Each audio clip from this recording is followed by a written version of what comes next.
This is the largest power bank that I've ever owned, and it has a lot of awesome features, so let's talk about it. What's up everybody, and welcome back to the Phage Reviews YouTube channel. My name is Jordan Nelson, and today on the review table, I have the RAVPower PD Pioneer Powerhouse.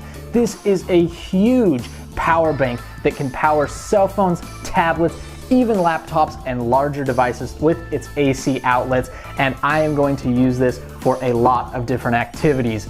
Today, I'm going to give you an overview of what comes in the box, how this device works, how it functions in the real world with my experiences, and then hopefully help you guys decide whether or not you should pick one up for yourself. If you're new to the channel, welcome. Thank you for being here. If you're a subscriber, welcome back. If you're not a subscriber, consider becoming one, but we'll talk about that a little later because I don't want to waste your time. Let's dive in to looking at what comes in the box with this RAVPower PD Pioneer. On this channel, I like to start with the packaging. Packaging says a lot about a company and the products they offer, and so we start by looking at the box. Now, this has the nice full color RAVPower logo, a little information on the product. On the back, we've got a QR code as well as kind of your regulatory things there, but the packaging is pretty blank, and that's not a bad thing. I always say if a company skimps a little on the packaging, maybe they're putting that money into the product itself, and we'll determine that when we take a look at the power bank. But it's pretty thin, but everything was well protected. There's foam inside of here,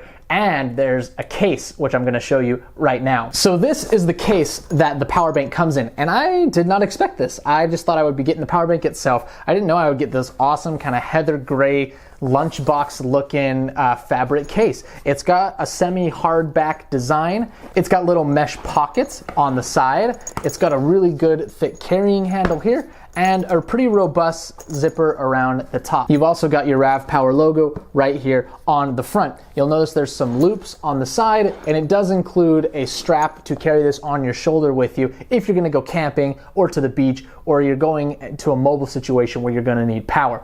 Let's open this case up. And you'll see on the flap of the case, you've got another zippered mesh pocket. And this is where I put all of the accessories that come with the RAVPower unit. So you've got your manual, really thick, nice manual with well-written instructions. I believe RAVPower is a pretty well-established company, so I didn't have any worries that the manual would be hard to read. There's also a little sticker here with the warranty info and support. RAVPower has been great to communicate with, so if you have any issues with your product, they'll be easy to contact. Inside this pouch also, I have a charging cable. This is a USB-C to USB-C. They just include this. If your device takes this cable, you can charge it that way. Tipping this over so you can see, you've got the power bank itself right here, and then you've got another pouch right here where I keep the strap for your shoulder. If you want to carry it over your shoulder, I don't need that, but you do have that option, as well as the big charging brick for the power bank itself. This is a DC power supply. Looks like it's rated at 15 volts, 4 amps. So a little bit beefier than other DC power supplies, and I like that they included, you know, a high quality one with the unit. Last but not least is the power bank itself. Ooh, and it is hefty. This has a really good solid weight to it, which it's a battery, so that makes sense. But it's nice to see. Around the top, you've got kind of a patterned design right there. There's the middle section, which has your different buttons and ports on it, and then you've got a smooth finish right here around the bottom, and some feet and some air vents there to make sure that the device is running cool.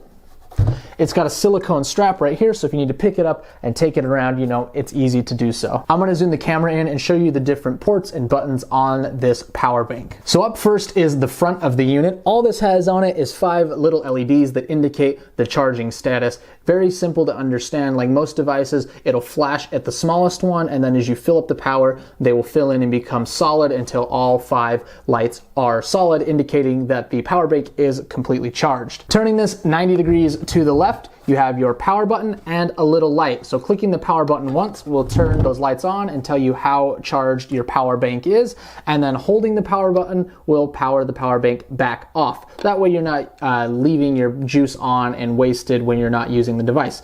Also, if you click the power button twice, let me get to it, there we go.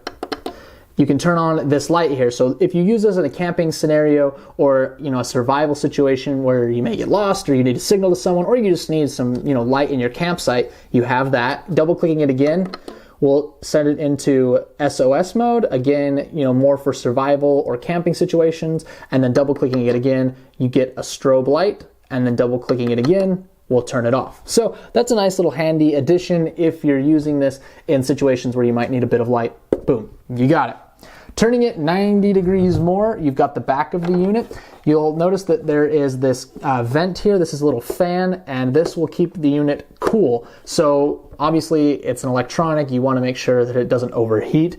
This being such a big power bank, when it's charging, it can get hot. And so this will turn on intermittently while it's charging. That's actually one of the cons of this. If you're charging this, make sure it's somewhere where it's not going to keep you up at night or disturb you. The fan is pretty loud and turns on regularly while the device is charging, so you don't want to be disturbed by the constant like whoosh, whoosh sound that it makes. Below that, you have a DC output and a DC input. So the DC input is where you're going to charge the device, and if you have a DC charging port for another electronic, you can charge it out of there. Turning 90 degrees one more time, you have your USB outputs. So you have PD, this is a USB-C output, and then you have 3 standard USB outputs right here. Last but not least, on the top of the unit, you have 2 AC power outputs. So this would be for your laptops or other devices that don't draw too much current, but the bigger electronics that you need to keep charged, you can charge them through these 2 ports, and they turn on with a single button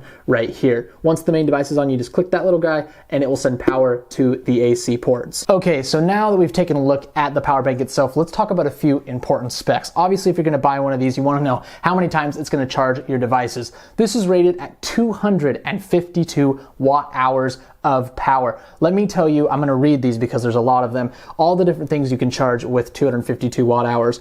1.9 charges, so basically 2 charges on a DJI Phantom 4, 2 full charges on a MacBook 15.6 inch, 33 charges for a GoPro, 5.5 hours for a car refrigerator, 8.5 charges for a Nintendo Switch, or 10.5 hours for a camping lamp. Continuing with other specs pertaining to the power outputs themselves, the 3 USB outputs are rated at 5 volts, 3 amps, or 2.4 amps, depending on which one you use. The PD USB-C output is rated at 5 volts, 3 amps, 9 volt, 3 amps, 12 volt, 3 amps, 15 volt, all the way up to 20 volt, 3 amps, adjustable to your device, which is great. The AC outlets on the top are rated for 110 volts, 60 hertz, which is standard in the US, 300 watts max, but 250 watts rated power, so plenty there for your larger devices. The DC input can accept a solar panel, and that can be rated up to 80 watts, so you can charge this device from the wall or from a solar panel if you have that available. The unit also supports pass-through charging, so while the power bank is charging, if you want to charge other devices, use this as like a USB power hub, you can do that, so you don't have to wait till it's completely full to power your devices. And speaking of charging time on this, you can charge this from the DC power, plug into the wall in 6 hours, or through the PD USB-C port in 4 hours and 50 minutes. So charge this baby overnight. You're not gonna want to charge it rapidly before power goes out or something, but you could just charge this overnight and just top it off every couple of months if you're not using it. Talking about a few different uses, I bought this because I currently live in Orlando, Florida, and I've learned that hurricanes are a part of life here after I moved here a year ago, and we were scrambling to find a ton of little mini power banks back when we thought our electricity was going to go out during Hurricane Dorian last year, which turned out to not be anything, but we'll talk about that another time. This, on the other hand, instead of having to have 50 tiny little power banks, this is just kind of a one-stop shop to charge our phones. In the event that we lose power for an extended period of time, we could probably keep our phones topped off for a few days, maybe even a week with this power bank. Another great use for this is going to be those of you that need power while you're camping. If you want to keep your electronics charged while you're camping or power some lights in your campsite, this is going to be a nice portable, small, compact option, and rugged, I might add, to take with you on your adventures. The fact that it comes in a really awesome carrying case means it's going to be protected from the elements should you find yourselves in any situations where it's raining or dusty or anything like that. And that's about it for this RAVPower PD Pioneer power station. That's a lot of P's, holy crap.